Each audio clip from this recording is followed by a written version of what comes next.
Hi, this is Nathan Chronister. In this video I'm going to give you some information about the world's first manned ornithopter from 1942. I'm also going to build a model to show how the wing flapping mechanism operated.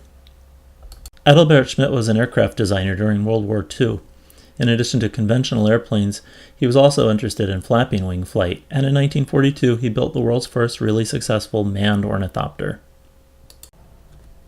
Alexander Lippisch had already made a 250-meter flight in 1929, but his ornithopter relied on the muscles of the pilot, very limiting, and needed a tow launch to get it off the ground.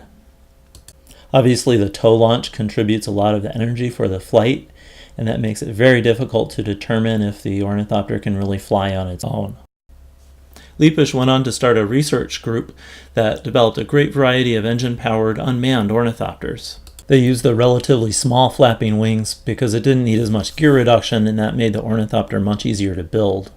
Schmid used a similar design, and like Lippisch, he started off using the muscles of the pilot for power. However, Schmid then switched to a small motorcycle engine. The ornithopter could then take off from the ground, and it made flights of 15 minutes or more. Likely Schmid would have used a detachable undercarriage for these takeoffs. It was a common practice at the time, and was used also in the Me-163 Comet, which was designed by Alexander Lippisch. A unique feature of Schmid's ornithopter was that the wings were set up to move in a circular motion instead of straight up and down. We don't have a lot of technical details on Schmid's ornithopter. These three photographs are the only ones that I am currently aware of. He did give us a few drawings of how the wings might operate. This one shows a bent axle which would drive the wings in a circular motion, but it's not clear how you would keep the wings upright as they're going around in a circle. And this other one uses a couple of cranks to flap the wings, something like the oars on a boat. This is a somewhat more complicated mechanism, and it doesn't seem to be what we're seeing in the photos. One thing we do see is a chain and sprocket. The chain comes out through an opening in the side of the body, and the lower part of the chain seems to run along the outside of the body. These are the struts that support the mechanism away from the body. There are some on the top too, they're just harder to see. This longer strut supports the front wing.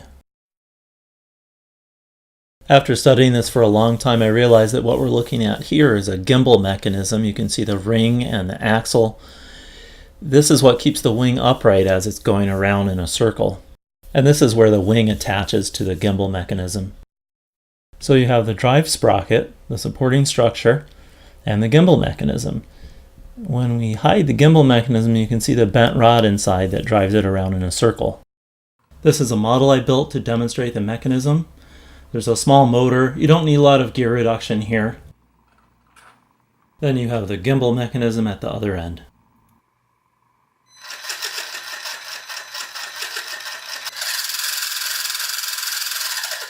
When the plastic drive chain is removed, the mechanism spins freely. There's very little friction. Here the drive shaft has been exposed. There are some ball bearings that go on it. And then the aluminum tubing fits on over that, which joins into the gimbal mechanism. The wing design is not clear from the photos. In fact, it seems to vary among the three photos, but likely Schmid would have built upon the wing designs that were extensively tested by Lippisch. One thing we can see is that the wing is angled downward about 45 degrees relative to the central axis of the mechanism. The reason for this became apparent after building the model. It's adjusting the angle of the wing for the upstroke and downstroke.